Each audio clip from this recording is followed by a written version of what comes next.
tetapi kalau misalnya kita sudah berusaha menempuh segala macam cara gitu kan, segala macam jalur sudah kita lalui, akan tetapi rumah tangga memang ternyata tidak bisa dipertahankan ya, karena tidak tercapai ya tujuan daripada maqasid daripada pernikahan ini, maka yang terjadi ya, Islam tidak melarang ya seorang wanita untuk meminta cerai atau khulu terhadap suaminya ya. Akan tetapi satu yang perlu antunna ketahui, yang kita perlu ketahui semua adalah bahwa hukum asal ya wanita meminta cerai kepada suaminya adalah haram ya, bahkan ini adalah termasuk dosa besar. Ini hukum asalnya ya, ini yang harus kita ketahui terlebih dahulu ya.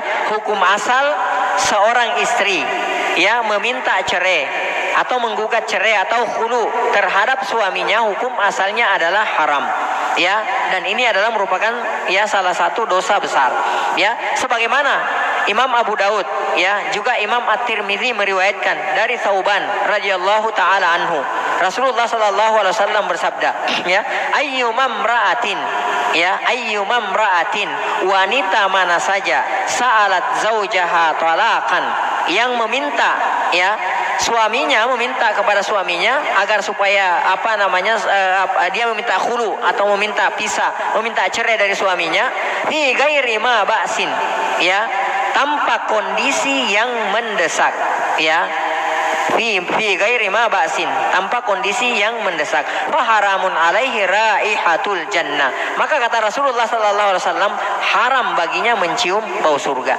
ya. Perhatikan di sini ibu-ibu yang semoga dirahmati oleh Allah Subhanahu wa taala. Rasulullah sallallahu alaihi wasallam tidak katakan di sini dia tidak akan masuk surga ya, atau haram bagi dia masuk surga. Rasulullah SAW tidak katakan seperti itu. Akan tetapi Rasulullah katakan ya, fa haramun alaiha raihatul jannah, haram baginya mencium bau surga. Padahal di hadis yang lain diterangkan bahwa bau surga itu tercium dari jarak sekian dan sekian. Artinya dari jarak yang sangat jauh bau surga itu tercium. Akan tetapi seorang istri yang meminta cerai ya, meminta menggugat cerai suaminya, khulu terhadap suaminya tanpa alasan yang mendesak, tanpa alasan yang dibolehkan oleh syariat kita, maka sampai mencium bau surga saja dia tidak bisa, apalagi masuk ya, kan seperti itu ya. Kalau mencium baunya saja ya, yang mana bau atau wangi surga itu bisa tercium dari jarak sekian dan sekian ya, itu bisa dicium. Lalu si wanita, ada seorang istri yang meminta cerai kepada suaminya tanpa alasan yang dibenarkan oleh syariat, dia tidak bisa menciumnya, maka bagaimana lagi dengan memasuki surga tersebut ya. Jadi ini harus diperhatikan ya. Jadi ini yang harus diperhatikan, bahwa hukum asal seorang wanita meminta cerai kepada suaminya itu adalah haram, dan ini adalah termasuk dosa besar ya. Ini hukum asalnya ya.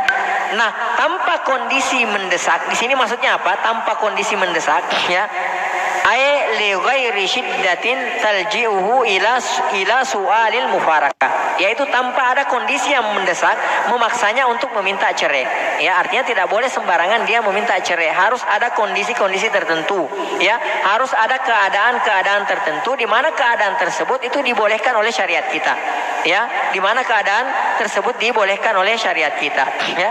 Kemudian Imam An-Nasai meriwayatkan dari Abi Hurairah radhiyallahu taala anhu, Rasulullah sallallahu alaihi wasallam bersabda, al-muntazi'atu ya, para wanita yang berusaha melepaskan dirinya dari suaminya.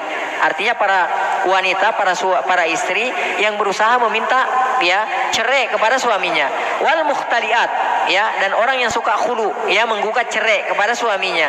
Hunnal munafikat, kata Rasulullah sallallahu alaihi wasallam, mereka itulah wanita munafik. Ya, jadi masya Allah ya, sampai Rasulullah sallallahu alaihi wasallam mengatakan orang yang seorang wanita yang bermuda-muda meminta cerai ya kepada suaminya, Rasulullah SAW katakan bahwa mereka itu adalah wanita-wanita yang munafik ya. Al-Munawi rahimahullah taala menjelaskan bahwa makna munafik dalam hadis ini adalah nifakan amaliyan, yaitu nifak amali ya. Wal muradu az-zajru wat tahwil. Jadi yang dimaksudkan di sini adalah nifak amali, bukan nifak i'tikadi. Karena nifak itu ada dua ya. Nifak itu ada dua ya. Yang pertama ada yang disebut sebagai nifak amali, seperti misalnya idza hadatsa kadzaba apabila dia berbicara dia berbohong, ya. Idza wa'ada akhlafa, apabila dia berjanji dia ingkar janji, ya. Wa idza tumina khana, apabila dia diberikan amanah dia khianat. Ini adalah nifak amali, ya, bukan nifak itikadi. Jadi jangan juga semua dipukul rata gitu loh. Ya, ini munafik ya. Akhirnya ada seorang yang melakukan nifak amali, kita pukul juga sebagai pukul rata juga dia, kita kategorikan sebagai orang-orang yang masuk ke dalam nifak itikadi, ya.